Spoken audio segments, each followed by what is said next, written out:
Hello. Welcome back to Please Watch Our Podcast. I'm your host, Connor. And do you want to introduce yourself? I am the new guy. I'm Mitch. Yeah. Oh my goodness. New co-host? What happened to the other one? I'm not even joking. He hasn't talked to me since January. It's now April. The Fuck business. him. It's The over. business. It's over.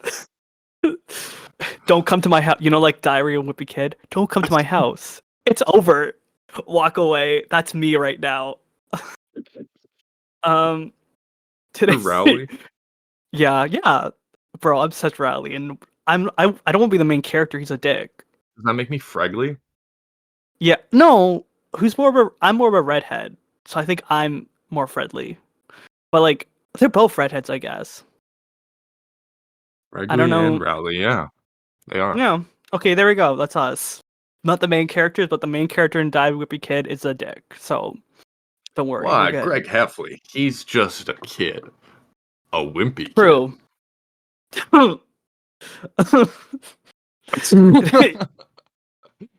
Today we're talking about Doom Part 1 and Part 2. I'm being honest. I didn't get the whole Doom hype, especially when Part 1 came out. Like, I watched the first 10 to 20 minutes of it, and I'm like, Timothy, why aren't you burnt? You're on a desert planet. That really took me out. Yeah, okay. That is something I actually haven't thought about. Ever. Bro, it's... No, that's actually such a good point. They're the whitest motherfucker. How are they not? Bro, he is the whitest motherfucker. So can I like, swear? he is so white. Yeah. Oh, yeah. Okay, cool. I'm just making sure. Don't worry. He is so white. It's like, how is he not crispy? Yeah. Like, yeah. Anyways, that really took me out. But then I watched Part 2. Yeah. Then I watched Part 2. I'm like, okay, I get it. And I honestly feel like that Part 2 made Timothy Chalamet like A-list celebrity now. I feel like Timothy is...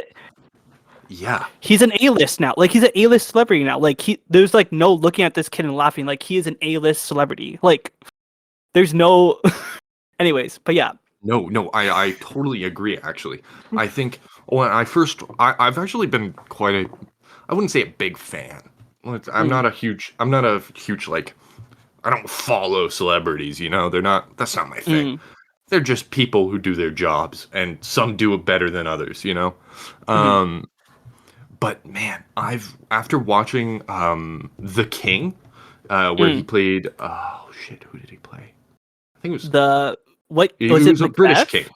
No, he was a British king. No, it wasn't Macbeth. It was actually but whatever. That's not the point. He had such a great presence in that film. And I was like, okay, I can see him. He's cooking now. Like he has this presence to him. And then I saw, well, like I've watched not all of his movies, but a ton. Like Beautiful Boy, Lady Bird. Was he in Lady Bird? He was in Lady Bird. Before watching Dune Part 2, whenever I saw him in a movie, I was like, I hate him. Yeah. I hate him. Yeah. Skinny white boy. But like, no, literally, he was in a movie called Don't Look Up, and I didn't realize he was in it. When I saw him in it, he just played himself. It's so funny. No, when I saw him in it, I was like, stop, ew. But he's good. He was good. He's good. He's so charismatic, and it's hard to really hate him. It's hard to hate him. That's the thing. Have you seen Little Women? I haven't, but I really, really, really, really want to watch it. Well, there you go. You have a reason to now. Oh, I know. But we might take a break. Yeah, we might. What's April? We can't call. I think we can like do a punny name for April because it's Timothy Chalamet. Anyways, so Doom. You want to just tell us what Doom is based off of? I'm assuming you have research. Yeah. Well, I mean, like the whole story, or just like the novel, or like. Quick rundown: who the director of the movies are, because I forget the name of the director. I know he's Canadian. So it's Denis Villeneuve. He one of my favorite directors just of all time. Just sci-fi. He makes banger after banger after banger of sci-fi film. It's like incredible. There was this meme going around of like 2016. Wow, this new sci-fi film from Denis Villeneuve redefined the genre. 2019. Wow, this new sci-fi film from Denis Villeneuve redefined the genre. Wow, 2021. Like just every new installment, people are like, whoa, he just gets sci-fi. Like Blade Runner and Arrival, all those ones that he did. Directed. Okay, I want to see Blade Runner. Yeah, so he did Blade Runner 2049, Arrival. Okay. Oh wow. Just these are his sci-fi ones. He did both Dunes. I'm missing one that I can't remember. He did Arrival, Blade Runner, the Dunes. And there's and then a bunch of other films that aren't very sci-fi but are super good, like Incendie, Polytechnique, Prisoners, Sicario, all these. Like just he gets it. He's so good. Love him. Okay. Yeah. No. But yeah, it's great. Awesome. But yeah, Dune came out in, I want to say, was it 2020 or 2021? 2021. Okay. So, and a lot of people were like, it's so good. Literally when because I went to see Dune a week ago today, and I finished watching part 1. I'm like, this is an intro, right? Like, Dune part 1 is just like a very slim little intro. That's 2 hours long. 2 hours? Yeah. In my opinion, I liked Dune Part 1 the most. But I am also like a fan of the books, fan of the thing. So like all that world building that they did in Part 1, I was in it like the whole time.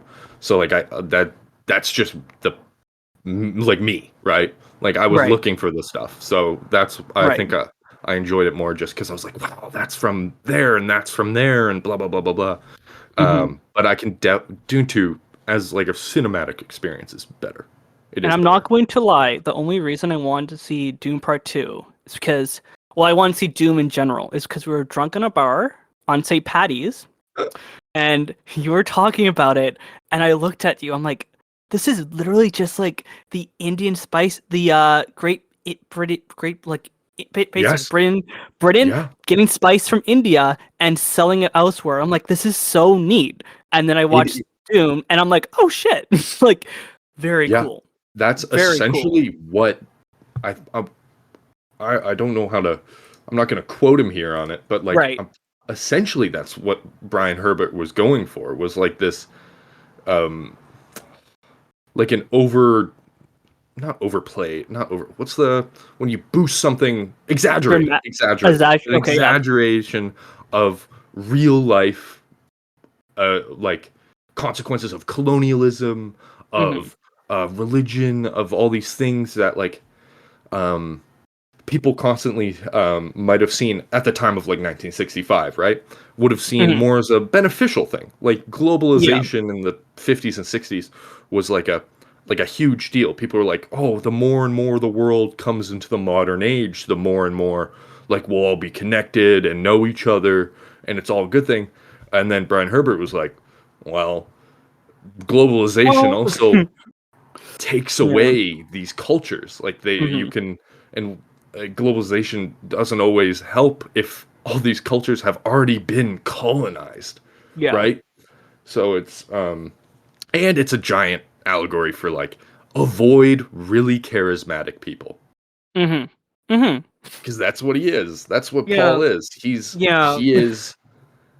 is for all intents and purposes like a messiah figure. Even if he's reluctant to do it, to be one. And not to be one, people are telling him I don't know how to word it. It's so interesting. No, he hates the idea of having this like destiny thrust upon him. But it just kind of happens. In like the idea of it is that at least in the book, they didn't really delve into the movie too much. They kind of made him take up the reins much more directly, because I think in the book there's so much more context that you can provide, right? Yeah. You can always, because you have narrators, you have all these things that you can insert information and stuff like that. Like in the book, it talks about how he is super reluctant, like he does not want this. But it also talks about how, how he, in the end of Dune Part 2, they start essentially a giant holy war, right, against the galaxy. In the novel, they make it very clear that the jihad, that's what they call it in the book. They kind of took that away from the movie. I like the word jihad, but it's a bit charged nowadays. Yeah, with like it sounds like connotation. Jesus. Well, yeah, it literally means holy war in Arabic. Yeah. At least I don't quote me on that, but I'm pretty sure that's what exactly. We don't quote people. No, we don't quote. Arabic. This is us. We're not professionals at anything, but yeah. We have a degree. Well, one of us has. We're close to getting our degrees in something. Yeah, we're almost qualified to talk about this. Almost. But the in the book they try and explain that the jihad, or like the holy war, will happen whether or not Paul accepts his destiny. Yeah. So like the Fremen will war against the rest of the galaxy whether or not Paul is leading them. Mm-hmm. So it was this kind of thing of like Paul finally realizes that he it's inevitable. Mm-hmm. Like this war, but it's gonna happen either way. He can guide it instead. Right. Like he knows it's gonna happen. There's no chance it's not going to happen. Mm-hmm. So he instead is like, damn. I need to guide this, and then it's bad because he's guiding a war. By these like weird esoteric the future thoughts that he has, you know. Mm-hmm. So it's like we'll do like a quick rundown the part 1. Sure. Very simple introductory to I can't say the word. Akrates? Did I say it right? What? The desert planet. Why can't I say it? Arrakis. Oh my gosh. Arrakis. Don't, guys. Guys, I just became a fan. Don't judge me. And then basically it's the big desert planet, has spice on it. The spice is given to the planet through the worms, these little sandworms. Yes. If you don't know that yet. We don't know that. They don't know that. Okay. I know. Sorry, sorry, I'm interrupting. Go. You're so good. If you don't know what the sandworms are, you know, like the popcorn buckets that were a meme. There you go. That's the sandworms, guy. That's where you get the spice. Yep. Spice basically, there's like a war, right, between computers. Yeah. So okay, perfect. Like, shit. Here. Well, we can just hear. Wait. Like 20,000 years or so before the start of the first book, there was a huge war against AI. Okay, and then we won, and then we found out that spice somehow, we don't know yet. I don't know yet. Spice can make you become computers to travel through space, and the only place to get it on is Akrates. So if you have Arrakis, just remind me. So if you have Arraknis. Yeah. Arrakis. Yeah. So if you have this planet, you have space travel. Exactly. And the Duke's son, Paul, who's our main character in part 1 and part 2, goes to this planet, and basically, what house betrays Paul? Okay, yeah. So the whole idea is like House Atreides, as in any feudal society, the emperor technically owns everything in the empire, and then gives it to his vassals as like a fiefdom. So that's why in Dune Part 1, when you see them being given the fief of Arrakis, there is you can see them like packing up in Caladan.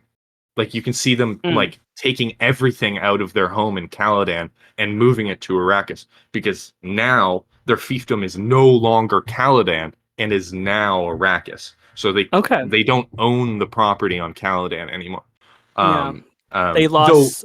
Though technically, since it's their homeland, everyone still swears fealty to House Atreides. That comes back later in the novels, because like House Atreides was like this huge, awesome thing. Everyone loved them because they weren't douchebags. They weren't awful. They were honorable, charismatic, and more or less, in the context of the universe, good. Okay. Nice. Yeah. Oh, so when they go to Arrakis, they take over the fief from House Harkonnen. Yes. Which are, in essence, space Nazis. Oh. And are they the pale people? They are the bald, pale dude. Okay. Yeah. Let me just say, there was a point in this movie they played bagpipes, and it's like, ah. Oh, that was so cool. That was so cool. I didn't see it coming, and I saw it, and it made the movie for me. I'm just saying. Yep. And then I immediately, I'm like, so they're from Earth, and somehow, billions of years later, bagpipes are still a thing. That made my little mind be like, oh, they were one point from Earth, and then they came to this other planet billions of years later. Cool, very cool. Actually, it's very cool because like a lot of the cultures and stuff are very reminiscent of our real cultures like now, but it's essentially like how these cultures would survive through 30,000 years into the future, right? Yeah. They get changed, obviously. Yeah. So like they're not identical, but they're like, you can see like, oh, I know that, or I know that. Like part of it was he used Arabic, like French Arabic, a lot in the novel to like as the words for Fremen. So it was very like the Arabic language survived 30,000 years into the future. Yeah. And Paul speaks Mandarin to Dr. Yun. Oh, Dr. Yeah, like when there's the small scene in part 1 where he's about to go into he's about to do the trial of the Gom Jabbar with like the hand in the box. Dr. Yun does the like the checkup on him, and then they speak Mandarin to each other. So like all these languages survive into the future, and it's very cool. It's very cool. Connor? French. It's kind of neat. You know, just evolved, or like like English, we take things from other languages and make it our own. So it's kind of neat. Like exactly. It's so neat. It still happens. You know, I'm a bit of I'm a language, kind of like history. I love language. I love did not history. do well on it. Yeah, the idea of it is so fun. Like, ew. Yeah, I did it. Latin course. I took a Latin, and my teacher, Dr. Strange, not gonna lying, and he was too because he was Latin, and he was coming up, and I'm dyslexic, right? I was enjoying the class.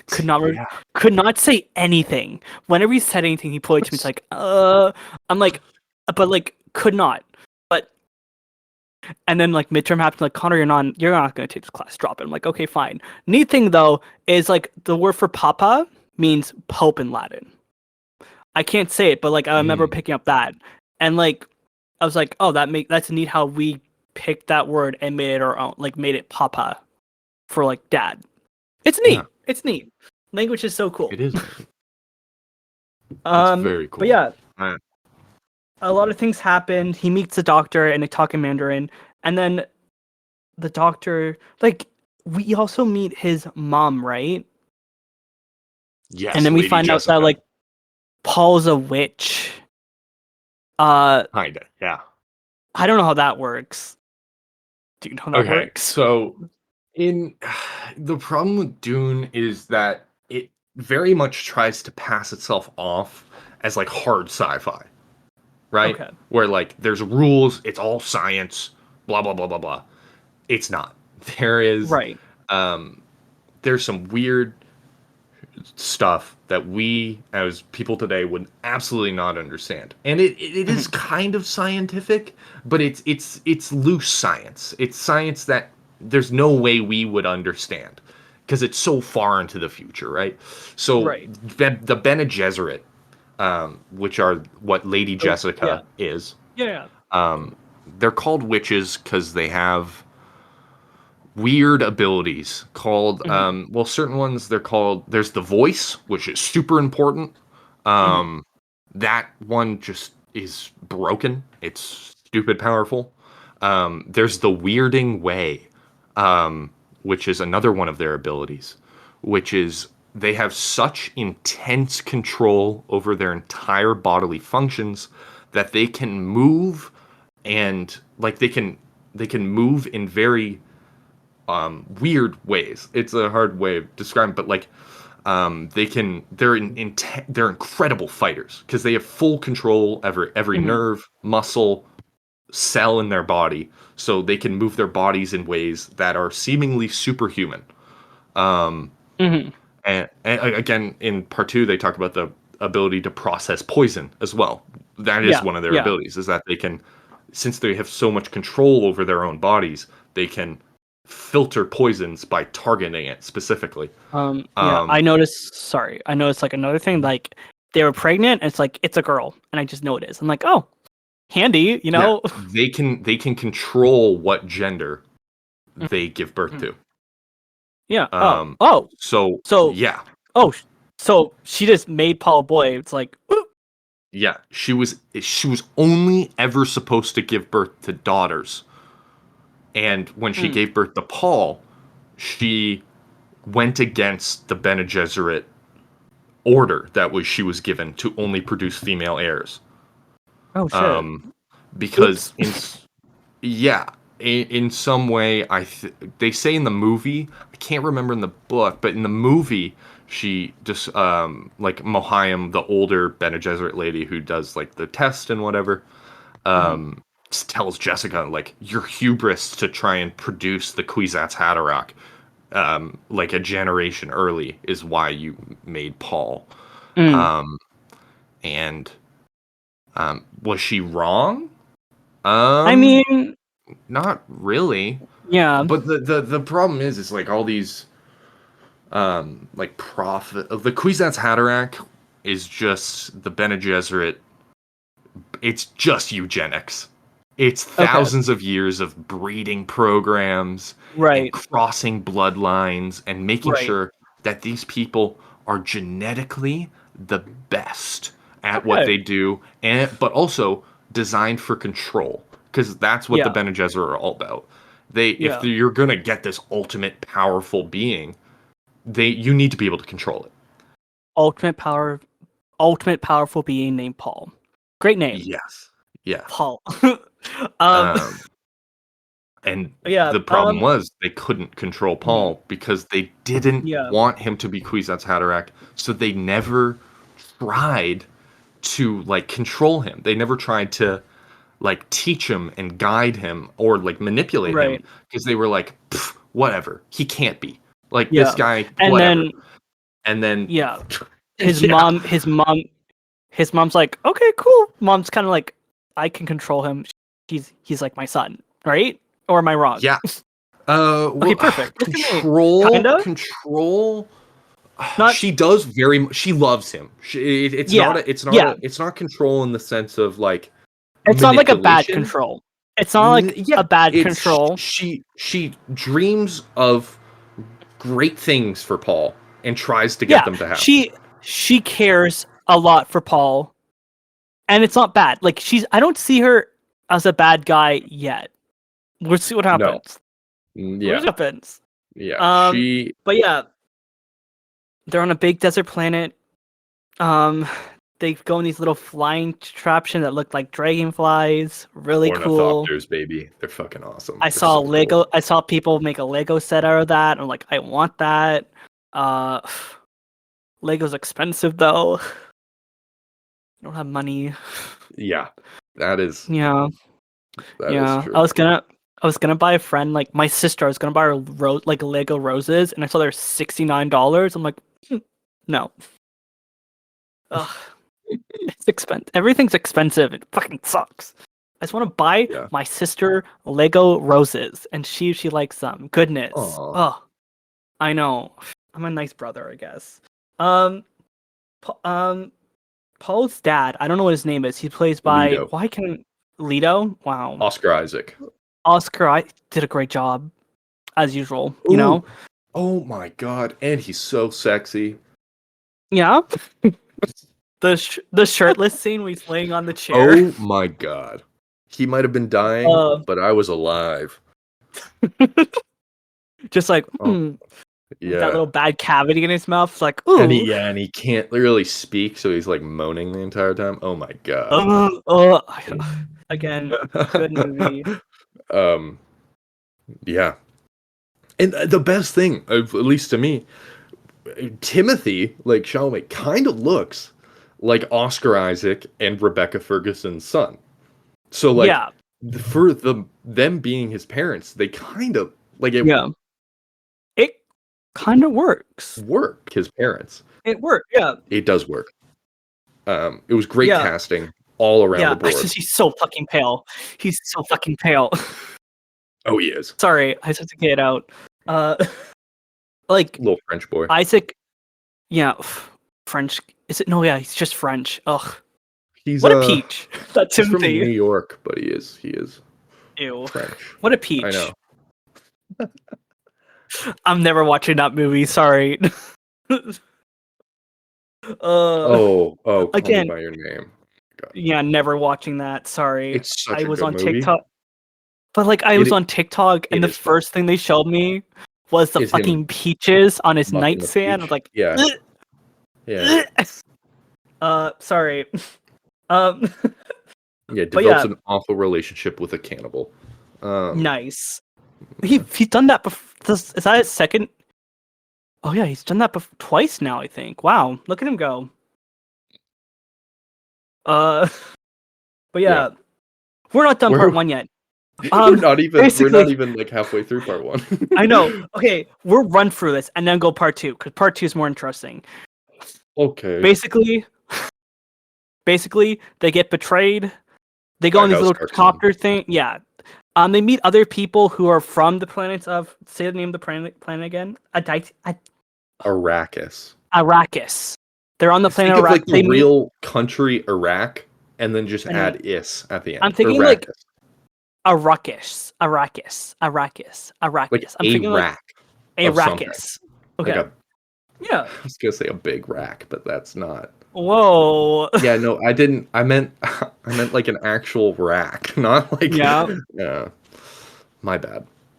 Yeah. Wait. Gosh. PG-13 podcast. You know, that reminded me of something. I didn't know what that was when I was like 13, right? This is really off track. I'm so sorry, but this is in my mind now. I was 13, and my sister won a Club Penguin account, right? So I thought, because I'm dyslexic, right? I thought you wrote like rock, RACK, but that's not rock. So I wrote Big Rack 3000, and they're like, we're not. And she got into our account, right?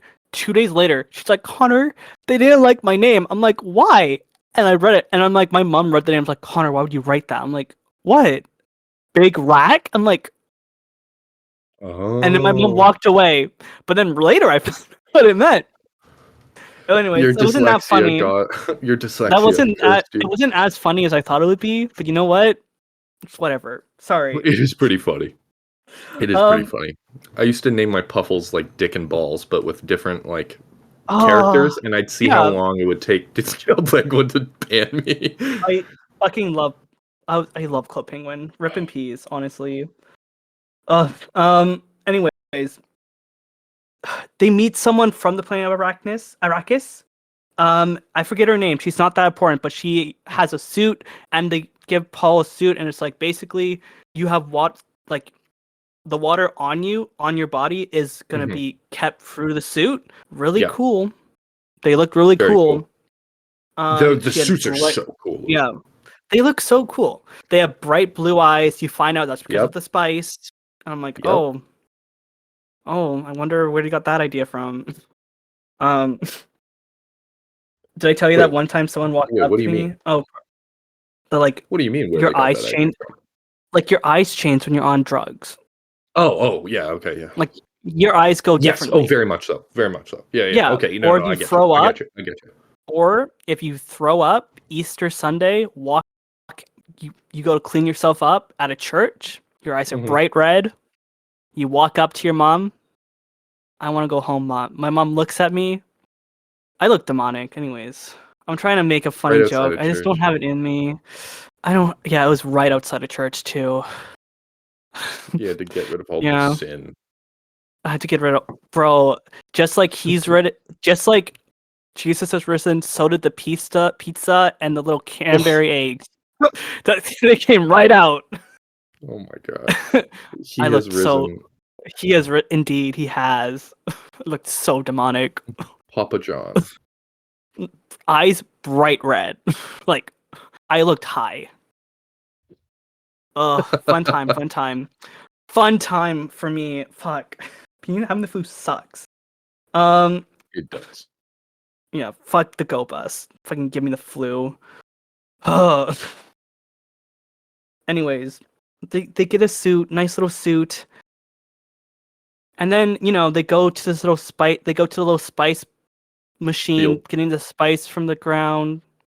And this is like our kind of first encounter with the giant sandworms. Yes. Big, scary. I was scared.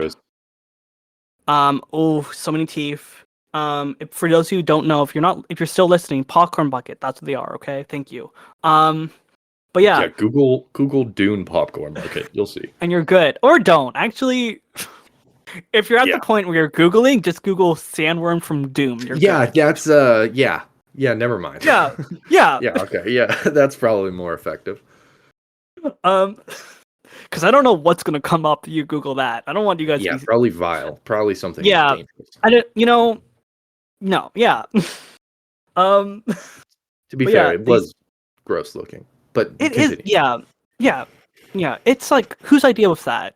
Anyways, they get picked. It's about to attack, and the Duke's like, "We need to get everyone on board." It's Paul. Paul goes outside. He gets a little dizzy from the dust. Yeah. His the person who trains him how to fight, gets him on the plane. Gurney gets him. I don't know. He gets him on the plane. Yeah, he gets him on the plane. They go, and then I really feel like after that, basically, they kind of get ambushed from everything. After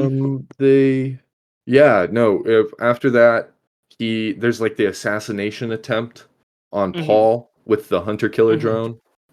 And Paul notices it really fast, even though it's super small. Yeah. Just giving some hints to how Paul's not. Yeah, he's kind of Paul is, for all intents and purposes, even if you're not. So the idea behind Paul is that even though he's not technically a Messiah. Yeah, exactly. What do you say? Yeah, they're fake titles, right? Yeah, they're not. Yeah, they're not. Yeah, he's not really a hand of God. He's not really all this shit. But what he is, is thousands of years of eugenics and the greatest training at any point in the. He is just House Atreides, and this is a big point. Is they were so nice and kind and honorable, and there was a good structure. People wanted to work and pledge themselves to House Atreides, so it attracted the best. Yeah. So Gurney, Duncan, Idaho. In the first movie, there's the Mentat guy, Thafir Halat, who's the the mentat, like the guy who his eyes roll up in his head and he's like, this is like 4 million Solaris, blah blah blah. All three of those people and Lady Jessica all trained Paul since a child. So he's had training from Dr. Yue as a doctor. He has had training as a mentat from Thafir. He's had training in military tactics and fighting from Gurney. And Duncan Idaho is unequivocally the greatest sword fighter. And then this is a fact. Sword fighter in the Imperium. He is the best fighter in the Imperium, just the single soldier. And he has also trained Paul from a child. So Paul is, for all intents and purposes, the Kwisatz Haderach, the Messiah, because he just fits all of the things that they wanted him, but he's not. He's just so good because of all the factors of his birth and his thing, and again, why he's like thrust into this destiny that he never wanted. But yeah, he's just big super cracked. Like, he also gets, I'm just gonna say it, he gets little visions of Zendaya in the first movie. Yep. Fucking easiest paycheck. Jealous. Oh my god, yeah. Same thing with Imagine Dune 2 with that. Imagine you're just like, imagine I get paid or you get paid. We just get paid to be visions. Main character just walking. You show up, he goes down 4.5 seconds. Ground. He goes up to the ground. It's just like, what up? It's your boy. Give me. Yeah, welcome back to. Welcome back to. Please watch our podcast. I don't know. Welcome back to Please Watch Our Podcast. It's just us just rambling for it's us just rambling for an hour, and the person's just like foaming from the mouth. It's like, and we get a paycheck from, I don't know, Water Brothers. Like, thank you. Side tangent. Remember when Water Brothers was having like difficulty, like their studios were having trouble? They don't have that issue anymore, I don't think. They got Barbie and now Doom. They're good. They'll be fine for a bit. They're fine. And they've so much fucking money. Studios, they're never gonna go out of business. They're fine. They were like, I think people were comparing them to Disney, and Disney's like another level because they bought everything. Yeah. I don't know. Disney isn't doing that great. Like, I haven't watched anything from Disney recently, being honest. No, I neither have I. Yeah. But yeah, big fight, and then what's the doctor's name again? Yue, pretty sure.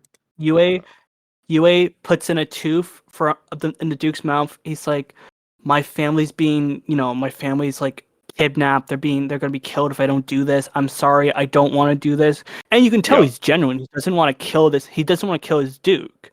But like, well, yeah. Well, his family's gonna die, right? Yeah, his wife's taken, and then kid.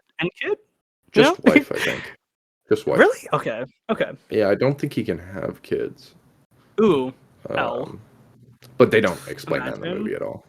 Okay. Perfect. But yeah, he betrays House Atreides because House Harkonnen kidnapped his wife. And to be fair, you can see why he betrayed them. Like, very obviously, you have a wife, you love her, you want to, but it was pretty stupid. I'm not gonna lie, if I was in there and I knew my wife got taken by House Harkonnen, I know she's already dead.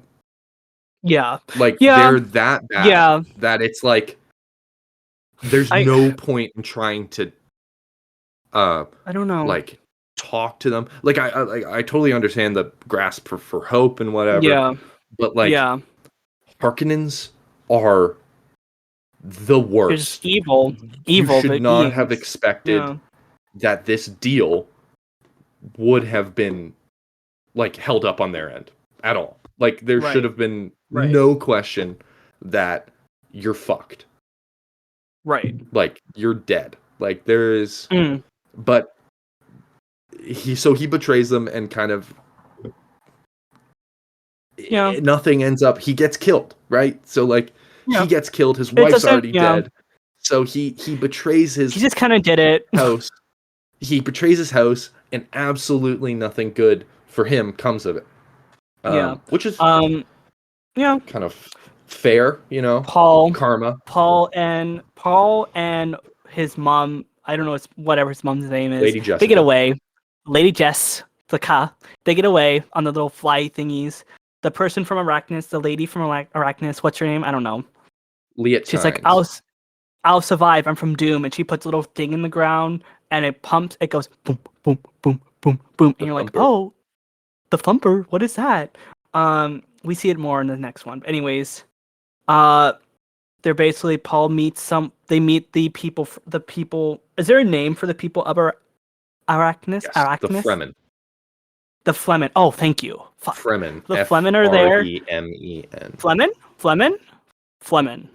Free. Like it's free men, just without an extra E. Fremen. Fremen.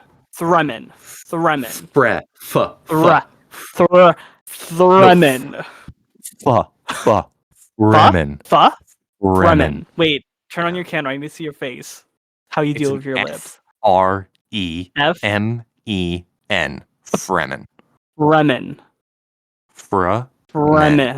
Fremen? Yes. Okay, perfect. Okay, that took, Anyways, they meet them, and then they fight. Paul fights someone. Yep, he fights, can't remember his name. Whatever, it's fine. I don't know. He kills him, and then, that's the movie. Yeah. And it's cool because you see throughout Dune 1, you actually get visions of this guy that he kills. And Zendaya. But yes, and Zendaya. But like, and us in our podcast talking about it. Yes. This is actually how prescience works. It's just us talking to him up on the podcast about all the events in the story. Yeah. Dune Part 3, he's just gonna see us, just like Paul. Yeah. Yeah. But yeah, no, he sees these visions of can't remember his name for the life of me, but he sees the visions of this Fremen guy. And essentially what they don't tell you, they just kind of show you, is that these dreams that he's having with this guy are teaching him the ways of the Fremen, because he's seeing these essentially what these visions are, like a separate timeline where they don't kill each other and they're best friends. So what he's seeing is essentially a guy that he in a different timeline that's guiding him through the ways of the Fremen, and that's why he knows these ways of the Fremen already, because his dreams have told him. This guy has guided him through. That's so cool. I need to rewatch Dune Part 1, I guess. I don't really want to, but it's very good. That's so cool. That's so cool, though. So that's why he was able to like properly put on his suit and everything. Wow. Yeah. And that's how he knows. Like there's a small scene where he finally kills him in the fight, right? And in the memory, like in one of the timelines or whatever the hell, like one of his visions, he sees that this guy kills him in his dream. So this guy fights and kills Paul, and Paul loses, and he sees this like respectful gesture of like warrior to warrior at the end, where he like gives him his knife and he holds his hand as he dies, because it's like a respect thing, right? And then you see that for like 5-10 seconds in the movie, but then you see in the fight with the same guy in the real timeline, like in our actual events of the story, Paul does the same thing to him at the very end of the fight. He grabs his hand, gives him his knife, and holds his hand as he dies, which is a custom that only Fremen would understand, but Paul does. Because of future visions. Exactly. So it's so cool. It's these things that all of these Fremen are watching him do, and they're like, "What the fuck? How did he know? Yeah. Like what the fuck? Right? Mm-hmm. And then they hand him they give him a crysknife, which is super holy and whatever.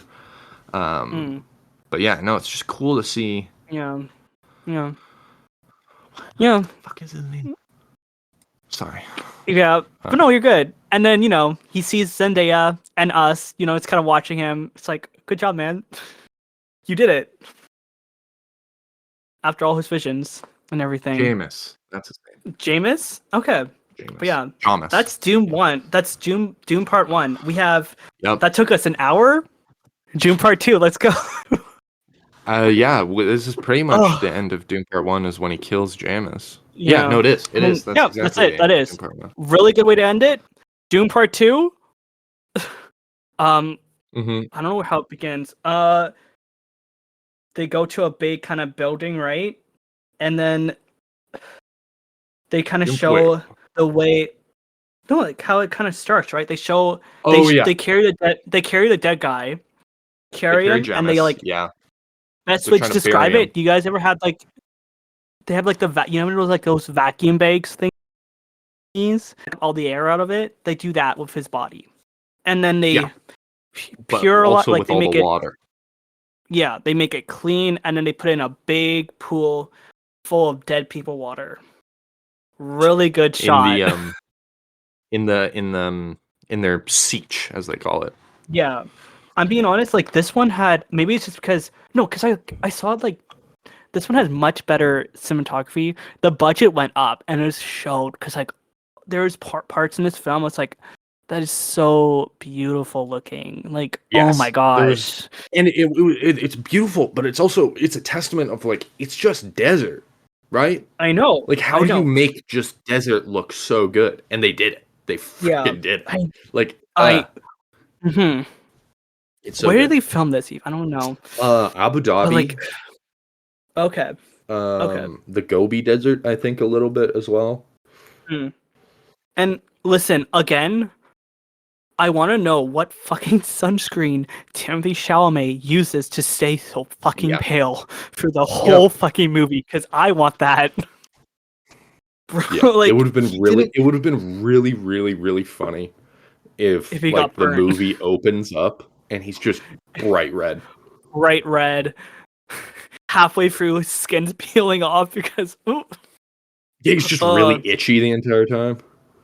Bro, like he's like you see him rub his forehead, just like skin like for like burns. Some anyways. I don't. If I had one thing to come out of it, just tell me what sunscreen he uses, please. Like what's it called? What's it called when it's like the amount of protection you get? Like I can't think of it.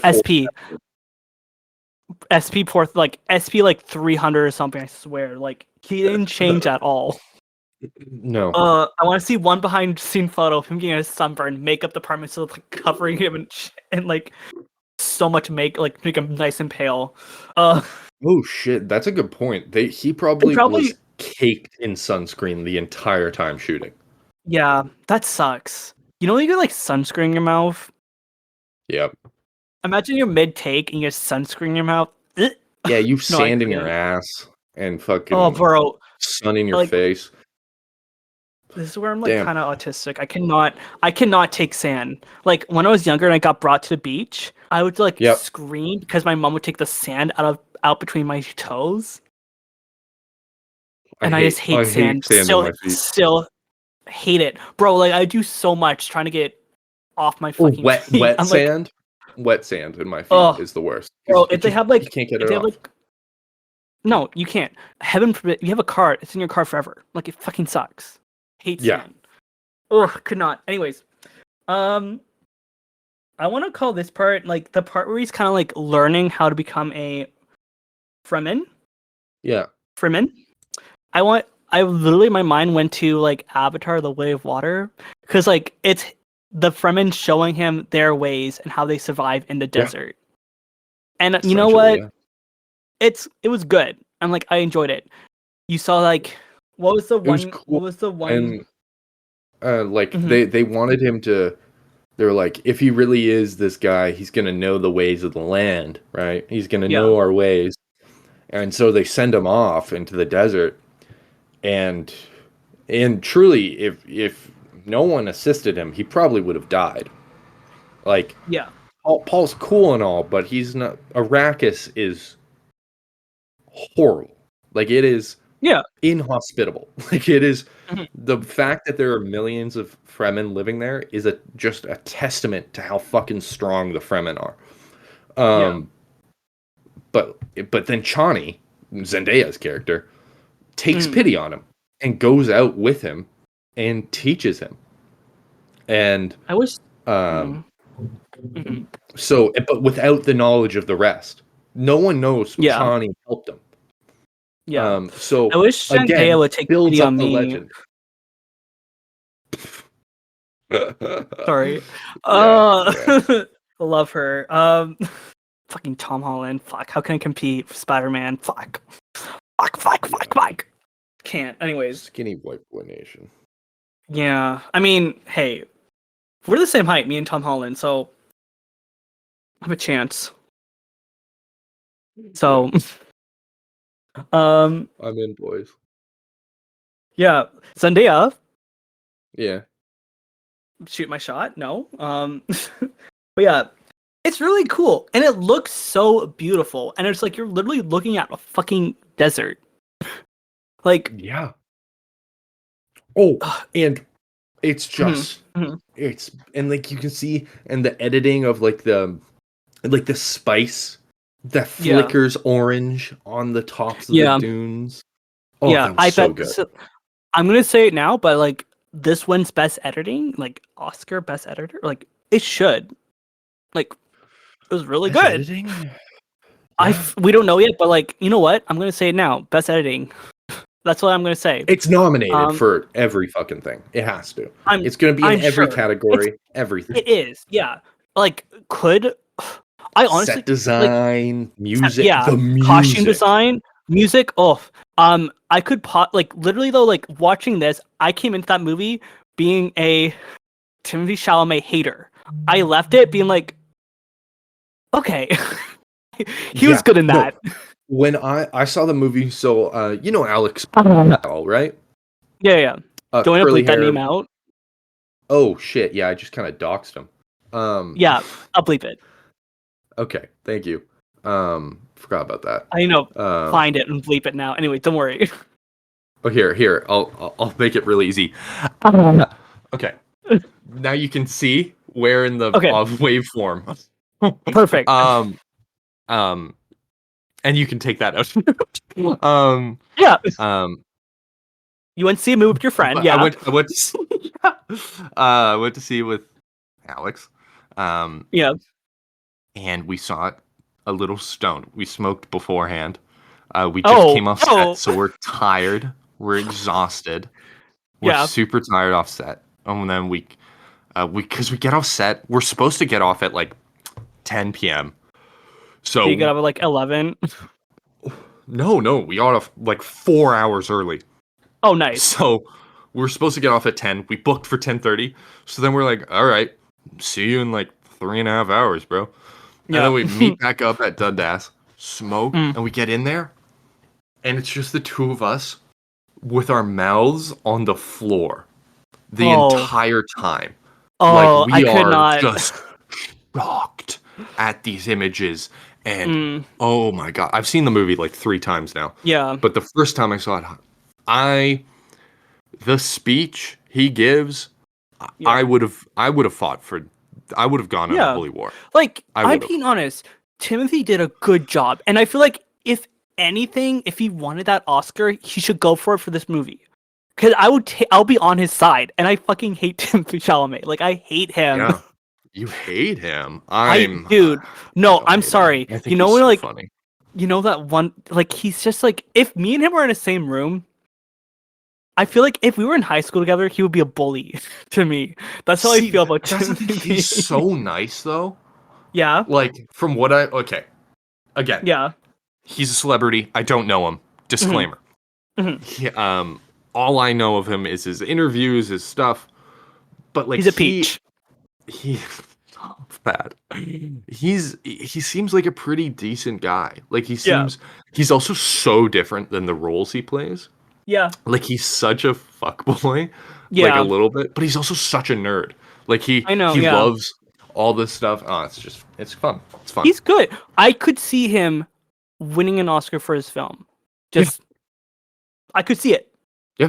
Zendaya, Absolutely. I don't know, but maybe.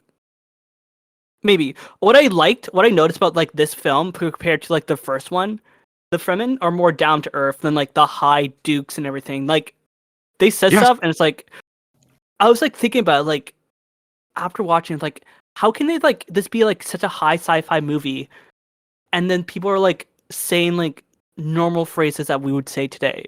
You Like know what? what I mean? Like he would just be like they're just like talk, and it'd be like wouldn't be like all like, oh no, you know, like I'm this person. It would be like, oh, I was taught through these holograms how to walk in the sand. Then Zendaya would just kind of look and be like, the fuck, I know what I'm doing. I lived on this planet, you know? Yeah. It's just like And he's like, simple oh, thing, my yeah. bad. It's like simple things like that. I'm like, that's so human, you know? Like Very, it was good. I really like that. I like that element of it, you know? And it was fun because like you could tell Paul's not trying to be rude. He's just being like this is what I know, and this is different from what I know. So it's just kind of it's fun to see the difference. And then she's like, "Shut up, bro!" like just no, follow me. Zendaya is so good at playing like shut the fuck up, like kind of relationship. You know what I mean? Yeah. I don't know if I word that. Yeah. Like Homecoming, it was that kind of relationship. It's like kind of less. This one is like similar, but she's so good at it. I haven't seen Euphoria. Don't want to. I'm gonna be honest. I think her performance in Dune Part 2 was the weakest. Yeah. Okay. Yeah. Yeah. But that's not saying it was bad. No. It's just that everyone else had such an amazing... But that's not true. Okay. I liked her character just from the story-wise, like how they changed it from the book and blah, blah, blah, blah, blah. That was awesome. Like, I really liked her character. And she's a phenomenal actress. So, like, it wasn't bad. It was just... When you're put next to, like, Timothy in probably his best role. Yes. Yeah, it's hard. It's hard to... And Josh Brolin was amazing. Even though he wasn't in it for that long, he was just very, very demanding and a fatherly figure, kind of. Very cool. Like, so all the people surrounding Paul had these very intense personalities, and Chani was less down to earth. Down to earth? Yeah, and down to Arrakis. Down to. Oh, I was gonna say down to Dune. Down to Dune. Well, Dune is the name of Arrakis as well. Yeah. And they doomed in this movie, right? Did they doom in this movie? They did doom it. Yeah, fucked. I thought so. Oh, they definitely did, right? Hard. They fucked hard. Yeah. Also, and I guess we kind of, yeah. No, it's okay. I'm gonna get off the topic of Fremen sex. Speaking of things that happened from Duning, we have a baby in this movie, and you see that baby up close. And lady, bro, that creeped me out. It was very creepy, and I think that was a great change from the book. Because in the book... What was the book? Okay, wait, tell me what the book was like. So in the book, it's like... so from the fall of House Atreides to him, like, starting back up as Muad'Dib was about, like, 3 years. So the baby was born in the time of that, like 3-year span. So in the book, there's a kid running around, and like who, yeah. But you know how like in like the fetus is like actually like fully sentient and whatever because of the drug and stuff. So is the child. The child's basically just like an adult person in a baby form. Okay, that would be hard. Fully capable of speech. Yeah, and it's. It'd be hard to film, and like, I can't imagine bringing children to go film in Abu Dhabi desert would be very easy to like. It wouldn't be that fun, like, not fun, but also just like legally. Yeah, No, Like, yeah, for sure. is that like an unsafe work environment for a child? Yeah, Yes. probably. Yeah. Could you imagine? So yeah, so I totally get the change. Mhm. Um, uh, Smart. That's but so smart. and yeah, I liked it, and it made Lady Jessica far more like creepy because she's like whispering to Yeah. herself rather than like having an Yeah. actual child next to her to talk to. Yeah. Other people like doubt her sanity now Mhm. because she's kind of whispering to herself.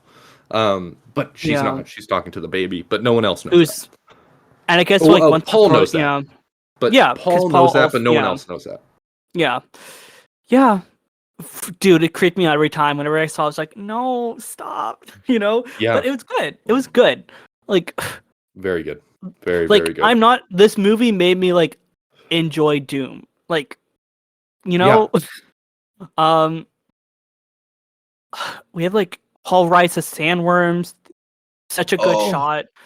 I didn't I went into this movie fully blind, didn't know they did that. When I saw it's like, wow, this is cinema. Cinema's back. yeah, and I love the music that they're playing, and It's like yeah. it times up perfectly when he drops that hmm heel and he's fully hmm standing on it. Oh, hmm Again, like you good. said, nominate for best music. It should. Who's Hans the Zimmer. composer? Oh, okay, yeah, Yeah. that makes sense. That makes sense. Like, uh, yeah, no, okay, so good though. Oh, and Uh, just a fun fact: you were talking mhm, earlier about the bagpipes that they yeah, played, like when they're walking out. yeah. The bagpipes are actually an electric guitar. Like the noise they're making is a modulated electric guitar. No, Yeah, no, but bagpipes are so hard to exactly. like Like record. he I was like, let's. I'm not going to do the Hans Zimmer voice, but like he yeah, tried to. He was like, no, how do we take bagpipes but make them not the same yeah, thing as we have them today? So he yeah, gave them like that electric kind of yeah. tone, that No, electric power chord tone from electric guitars, and it was so good.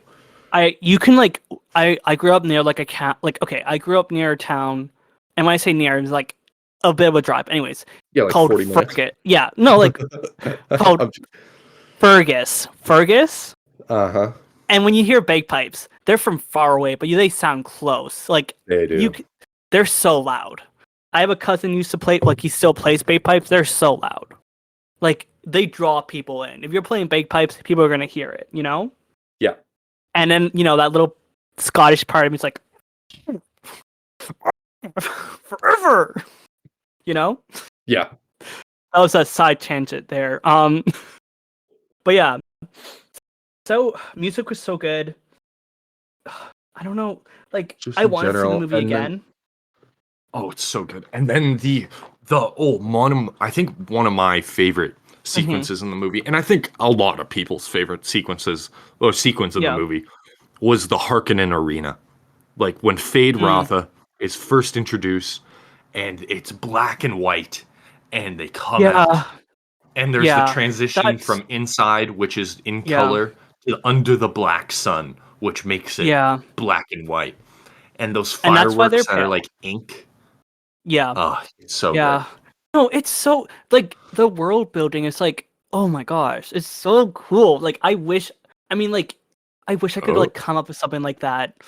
But yeah. the only You way you totally really can. could. You can. It would just take me he was also on mushrooms the entire time he wrote it. yeah. And that helps. Cocaine, That helps. I'm not cocaine, mushrooms, we and the golden light of Islam guided Frank Herbert, there you to go. write this novel. There you go. We're not consoning any of that, guys. Don't do it. Don't do it. Do it. No. Thumbs up, guys. Don't. Michael B. Jordan. No, is it Michael B. Jordan? Stop it. Get some help. Wait. There you go. Is That's it? Am I wrong? that's just Michael Jordan. Oh, Michael B. fuck. Jordan. Michael Jordan. Stop it. Get some Yeah. help. There you go. Michael B. Jordan is Creed. Oops. Hey, that's an easy mistake. The big battle. Oh, so good. The fucking So worm. good.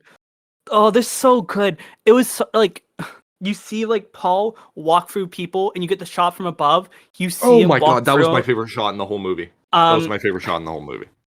Friend of the podcast, Mao, we were both like in awe. We were Mao. like, look at that. Love Mao. He was on the podcast, guys, so I can say his name. We were like, oh my gosh, it's so good. Like so good. It truly floored me. It like that whole that scene where he's walking through the crowd, and just the shot before that where he's walking up the hill, and then the fucking big worm comes out from behind him. It's so good. My dream, and I hope one day I get to like direct a battle, like make a battle. It'd be. I'm a big like Lord of the Rings fan.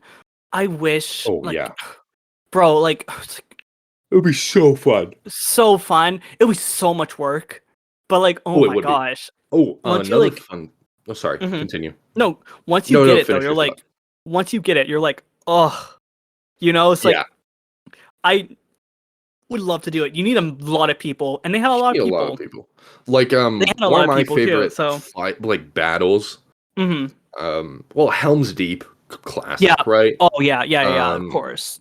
But I'm not a huge Game of Thrones fan. Like I'm not a huge, but the Battle of Bastards with Jon Snow and the other one, amazing fight. He falls off his horse, and he just stands up and draws his sword at a charge, like a cavalry charge. Oh, it was just good. It was great. It was a great fight, great battle. But fun fact, the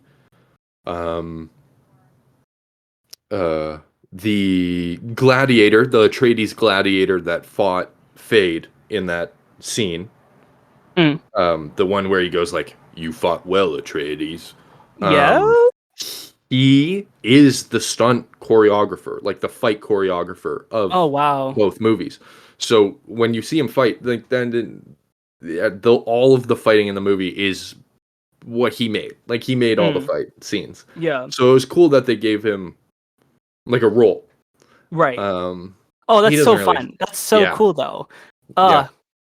He got into, he got to actually be in the film, which is cool. I think more people. I genuinely believe. I think it would be far more fun to have people who work on the set, just extras, just like because he said like 2 lines and then died, right? Right. So like it wasn't crazy. Like they didn't expect much acting from him. But they wanted him to 3 lines. Yeah, but they didn't want to like it's an actor. It's actor, right? For Canada, yeah. Oh, what is it for America? I don't know. They didn't want to get into Actors Guild of Canadian America. Actors Guild of America. It's like 3 lines, I think. Anyways, sorry. Yeah, exactly. Like, but they probably got him to sign something saying like, "You're already hired as the fight director. Can you just do these scenes because we like you?" So dumb. That was so dumb. Sorry. Anyways. No, yeah. It's just very cool. And then he talks about it, like on a podcast and stuff, and like how we mix certain fighting styles into different, like Fade, like the Harkonnens and Fade fight very differently than House Atreides do, and House Atreides fight very differently than the Fremen do. And you can see that in the way they fight. Yeah. Fremens use their surroundings. Fremens use their surroundings. Yeah. Okay. They use that sand. They do, and that's awesome. Yeah. I love that. Yeah. That is one of my. They are deadly. But that is the thing. The Fadakin or the Fremen warriors are the greatest warriors in the galaxy, essentially. Right. But they've. Oh, pardon me. They've been stuck on Arrakis, right? Like the Fremen are pretty much you can only find them on Arrakis. Like they're not a galactic wide like culture. Like it's just Arrakis. And because of that and how shitty Arrakis is, right? they have fought constantly for the last hundreds of years against colonialism, other fighters. And since Arrakis is so important to the Empire, or the Imperium as it is supposed to be called, that like the soldiers that they put on Arrakis are also the best. So essentially, the Fremen have been constantly fighting the best soldiers the Imperium has to offer, consistently for hundreds of years. Just accidentally, basically, by the why the Imperium kind of screwed themselves is they honed these guys into the greatest warrior tribe, essentially, in the galaxy. And it came back to bite them. Like, because once they got organized into a proper war party, they were unstoppable. Like the Sardaukar, which are the Emperor ones from Dune Part 1. You remember they're the guys who it opens up and the guy's like throat singing, and there's like the blood ritual going on. They're like getting painted and stuff. Those are the Emperor's like. Do you remember that? They're the guys in the white suits. Okay. White suits with the blood handprint on their chest. Yeah, those guys, they're supposed to be the greatest soldiers in the Imperium. And that's why when there's 300 Sardaukar given to the Harkonnens to help like kill House Atreides, that was like a big deal. Because the Sardaukar, like 300 of those, is like 1,500 actual soldiers, essentially. Is like the whole point of them is that they're so good at what they do that it's like a 1-to-5 ratio of like one Sardaukar is 5 other soldiers. So that's why they're so nuts, and that's why when you see like this whole host of Sardaukar at the end of Dune 2 with like the major fight, like all of those soldiers in the Emperor's army are all Sardaukar, so the greatest soldiers, right? The best ones in the galaxy, and they get demolished. They get absolutely demolished by the Fremen because the Sardaukar. Well, they explain this kind of in the book, where it's like the Sardaukar were the best for so long that they became complacent within their victories. Like they never struggled to fight, so they never got better. And that makes sense though. The whole point of like the Fremen when you're is they're constantly struggling. Their whole life is a struggle, so they're constantly getting stronger. And it made them into the greatest warriors. Also they all have a limited all the blah, blah, blah, blah, blah, what am I talking about? All the Fremen have spice in them, so there's some level of like mind openingness. They don't quite have prescience, like they can't see the future. They don't really, they're it's like their third eye. Their minds work better. Essentially, their minds work faster. They have that, and just being honestly like beat down, but they're able to just beat up. You know what I mean? Does that make sense? Yeah. Okay. Yeah. Okay. And one thing, because you can't use shields on Arrakis, because you'll just attract the worm. Such a cool thing. That's so cool. Like, that's so cool. He thought about like what he's like. He made this device saying, "Oh shoot, everyone's gonna be invincible." Oh, but because of the vibration, they're giant sandworms. You're fucked. You get caught by that. It's so smart. It's very smart because it gives Arrakis this. Because exactly. It's like this invincibility shield, essentially, right? Yeah. But it just doesn't work on this planet because this planet's just so cruel. They say it in the movie. It's like Arrakis is beyond cruelty. You can't like complain about it being cruel. You can't whine. You just have to accept it and keep going. Because it's not being cruel for cruelty's sake. It's just that's what it is. Yeah. it is. So you just have to keep going forward. And that's what they do. And then they finally, and it culminates in this big jihad, this holy war, because they're like, now that we're put together, these assholes, and we're being led by our godly figure. Yeah. And he's at this point in the movie, he's like, I guess I'll be a god. And Zendaya's like, I'm against that, you know? I like that because in the book, she's one of his like greatest supporters. Oh, ew. Sorry, but like, I guess she had much less agency. She had much less agency in the book. I'm happy about is that with time, we all like mature. You know what I mean? Like, like it's not like she's not gonna follow him if she says, like, I don't know in the book, but like in the movie, she's like, you're not a god. Like I'm not gonna follow you. And even Paul tells her too. He's like, I don't want to become this person because I might lose you in the process. But also because I know it's fake. Like I know it's just propaganda. Like I'm fully aware. Anyway. But he's gonna do it because in the end he wants power and he wants this planet, because if you have this planet, you have space travel, and then you can go on and find better things, right? You can go on and evolve further, Such a neat thing. Yeah. So beautifully fought. Like, yeah. And he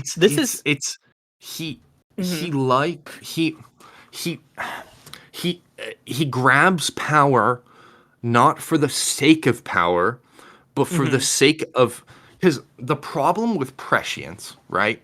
Yeah. Is that you can see the future, right? You can make like a predictive model of events, essentially. And that's the blue juice, right? Like the blue stuff from the baby that's snail. The water of life. The water of life. And that completely opens his mind? Water of life is essentially just super, super, super, super concentrated spice. So it's like, because it's like newborn, it's like THC oil versus weed flower. Right. If that makes sense. Yeah, that makes sense. No, that makes sense. Okay, cool. If you guys take drugs, you get it. It's like, think of it. I don't know. Think of it like, gosh, I don't know how to word it differently. Honestly, that's the best way to word it, I think. Like flour versus water. Like I don't know how to word it. Like if you've ever so if you've ever had like vermouth is literally just distilled wine. So they're the same thing. It's that one's just more potent. Yeah, and stronger. It's just refined. To the point of like all of that extra shit's gone. It's just what it's important. So when he takes that, he unlocks his ancestral genetic memories. And then they don't really explain that in the movie. And we're not. Well, they do, but they don't go it with him. But the whole idea is that like he can now. But yes, also your point when you said it opens his mind. It does. It completely expands his capabilities. He sees this of prescience. He sees his sister fully grown, kind of weird. Anyways. Yeah. Oh, and this situation in Dune Part 2, he'll be walking towards the water. He'll see his sister, me and you, just talking about this movie. Yeah, it's us on like one of those white foldable tables with two Rode microphones. Yeah. Us and Anichara Joy in the middle, just kind of talking, and we're like, "We're here too, Paul." Yeah, it's like Billy on the Street. We like go up and we're like, "Hey, name one woman. Name a woman. Name a woman for $1. Name a woman. Oh yeah. But it's two of us, and we're saying at the same time. But yeah, this is gonna be an hour. This is gonna be an hour and a half. This is an hour and a half podcast that I have to edit. Okay. Quickly, we can wrap it up soon. The battle happens. He meets what's his name? Austin Butler's character. Yeah. His voice is, oh my god, his voice is really took me out of it. You loved his voice? I loved it because it sounds like Stellan Skarsgård. That was the whole point. It's like Duke Harkonnen, Fade Rotha is his nephew, so it makes sense that they have the same kind of like accent to his voice. So it was cool, just because especially because Austin Butler was clowned on for being stuck in that Elvis voice. But Mal from the podcast, when we were watching together, we were like, oh, because we both immediately, our minds went to the Austin Butler's his voice. But if it makes sense, if it's like his uncle has a similar voice to that, then it makes sense that he did it that. It was super cool because he didn't actually, Austin Butler, I mean, didn't tell Stellan Skarsgård that he was going to do this voice. So when they did scenes together and he starts speaking like Stellan Skarsgård, they had to do multiple takes because Stellan would be like, "What the fuck?" Like that's my Dune voice. On TikTok. I can't do that voice. Watch Dune. I can't do it. Oh, all I have is Canadian, and then that's it. What Dune on TikTok? Watch Dune on TikTok. I can't do it. Oh. Mama, watch Dune on TikTok. My voice isn't that deep, unfortunately. Ugh, can't do it. But I loved his voice. May thy knife. It was chip and shatter. It was so well filmed. I feel like if we were to do this again, I feel like there's more we can talk about in part 2. But we've already played hour and a half. Like I'm sure we missed stuff, and if we missed stuff, guys, and you're still watching the video, comment down below.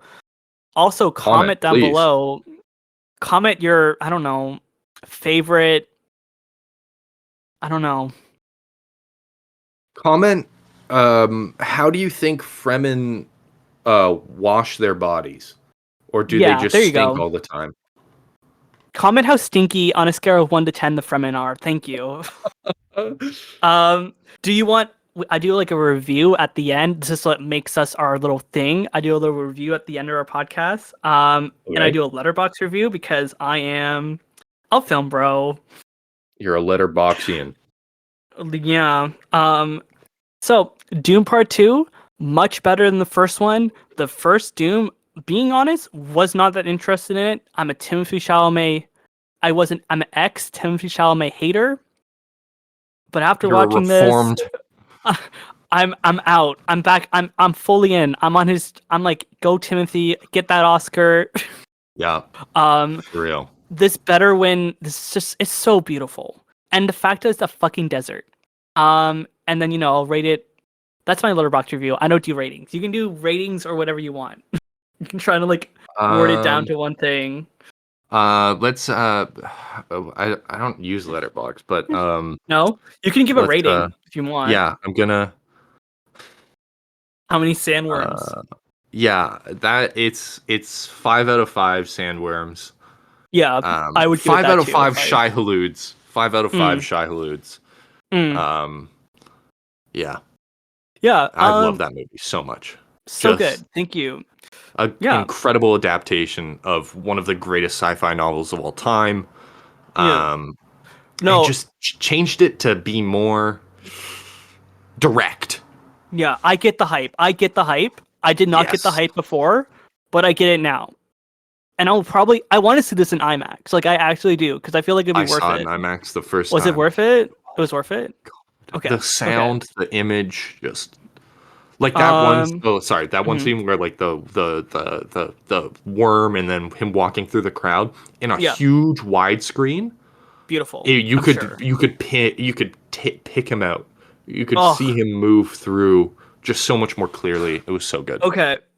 Awesome. Also, guys, new co-hosts, new thing that we're doing. We have an email. It's at pleasewatchourpodcast@gmail.com. If you guys, it's been the little info down below. If you guys have movie recommendations or you want to send us an email, tell us what you think of our podcast, what we could work on. If you want to give your own rating to a movie that we watched, you can do that, and we'll read them at the end of the podcast. If our podcast is not 2 hours long, yeah, we have a lot to say. These are 2 movies, okay? 2 3-hour movies, yeah. Yeah, and I feel like Dune Part 1 didn't have to be 3 hours, but anyway, it did. Anyways. I can't wait for the extended cut. They're making a TV show, right? Huh? Hold on. I think so. What? Google it. If they do, we can talk about it. Yeah. It's What? coming out. Yeah. I think it's like a prequel trilogy thingy. Anyway, it's coming. We're talking about that. Sure. Anyways, I'll let you Google that. We can Google that after. We do our little goodbyes. Thank you so much for taking 2 hours. If you're doing this, listening to dishes. If you're doing the dishes or something, there you go. You just had two people talk about Doom for an hour and a bit. I think that's it. Are you good? I'm doing good. Yeah. Okay, perfect. Okay. Bye. Bye-bye.